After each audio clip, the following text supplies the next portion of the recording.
O tema desta mensagem audiobíblica abençoadíssima é o convite de Jesus.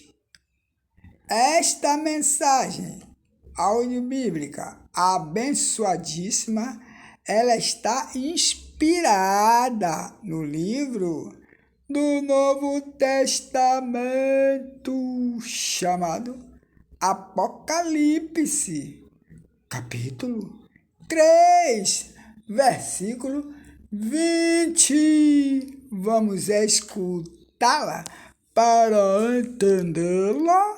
Então escute-a, ei-la, ouvidos atentos e atentas, que eu vou lê-la, ou no caso a mensagem, eu vou lê-lo, o versículo para você, Bíblia aberta, escute-a, que eu vou lê-la. Esta palavra, esta mensagem audiobíblica abençoadíssima, é claro, escute-a. Eis que estou à porta e bato, e se alguém ouvir a minha voz e abrir a porta, entrarei em sua casa, e com ele cearei, ou seja, comerei, almoçarei, e ele comigo. Cearei com ele e ele comigo, ou ela comigo. Amém? Apocalipse capítulo 3, versículo 20. Confira lá, seja um crente beriano, uma crente beriana. Confira se é isto mesmo. O que Apocalipse capítulo 3, versículo 20 nos quer dizer, ó meu R, nos quer dizer, ó meu R's. Eu, Reginaldo Almeida, respondo.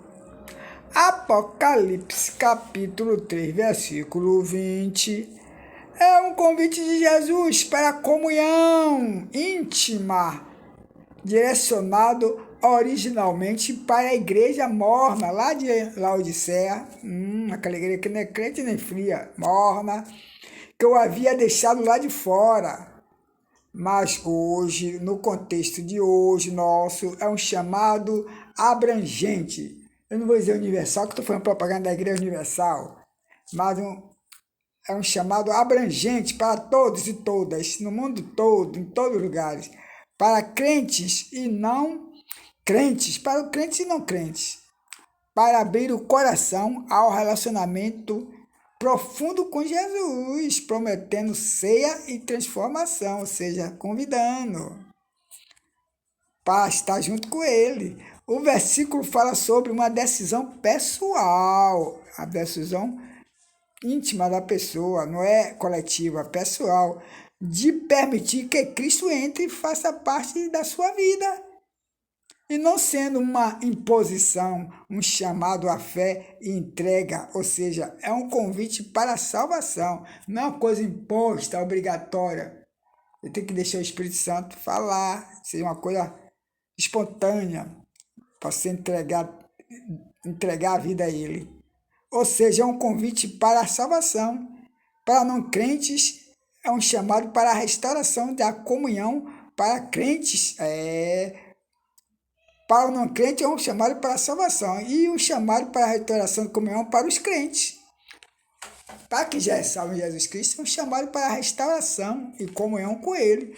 Para os não crentes, ou seja, aqueles que não têm um relacionamento íntimo com Jesus, ou ainda não tem Jesus na vida deles ou delas, é um convite para a salvação, para se justificar, ou se justificar diante de Deus. E para os cristãos, é um chamado para a restauração da comunhão. Buscando um relacionamento autêntico e profundo com Jesus. Isso é diariamente, claro, não é uma vez ou outra, não.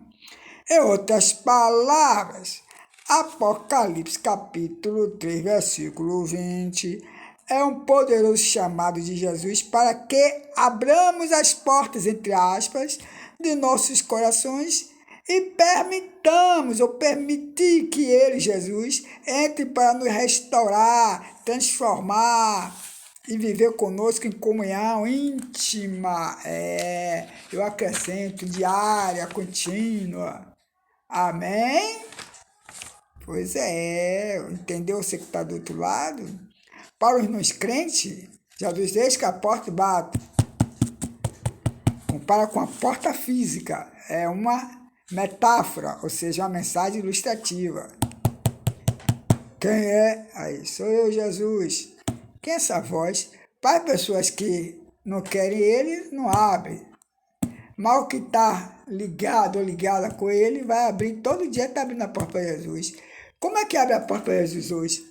Ouvindo a voz através do Evangelho para os não cristãos, ou a mensagem diretamente na televisão, um programa evangelístico na TV, ou no rádio, ou um folheto, ou uma pessoa dando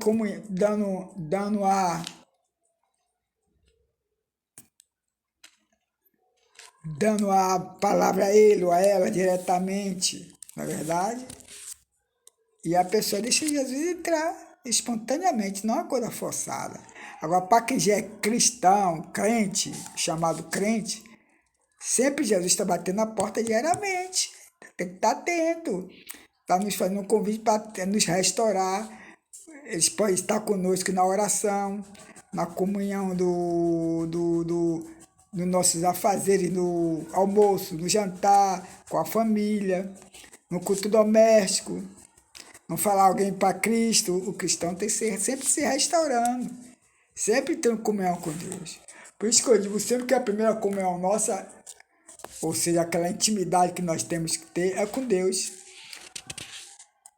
Diariamente, não é uma comunhão uma vez mensal, quer ver? A pessoa pensa que tem que ter comunhão, uma observação, tem que ter comunhão com os irmãos que você não está na igreja hoje, porque não foi para a comunhão é a ceia. Uma determinada pessoa cristã me falou, até com boa fé, né?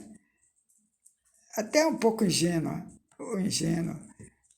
Porque não foi mais para a igreja, apenas a comunhão com os irmãos. Que comunhão? A ceia.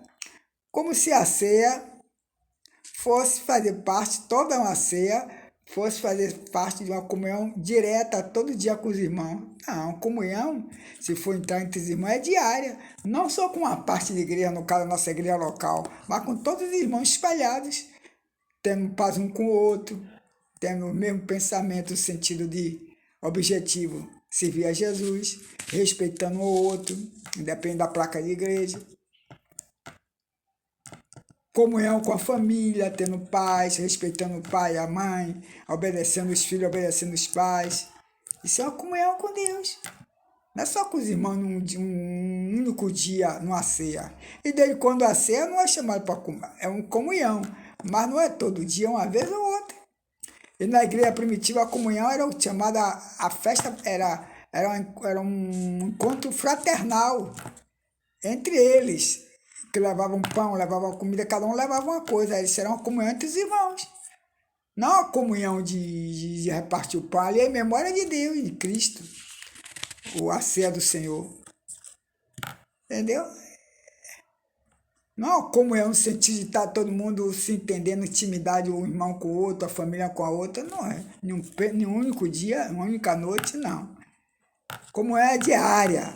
Seja com os irmãos que não faz parte da família, no caso espiritual, seja uma família consanguínea, como também da família espiritual, com todos os cristãos espalhados, tendo mais encontro entre eles, sociais. Aí é comunhão com os irmãos, independente da ceia. Não sei se estão me entendendo que está do outro lado. Amém? E os crentes já, no dia a dia, essa é a comunhão com Deus.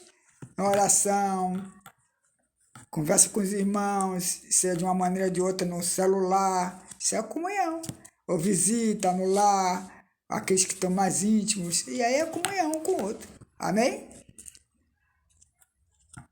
Entra no meu canal do YouTube e se inscreva. Vou agradecer muitíssimo. Amém? A Jesus toda a glória, honra, força, poder, majestade e louvor.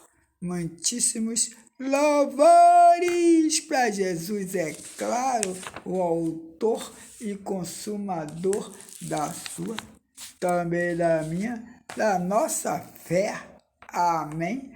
E assim seja. Rege. Amém.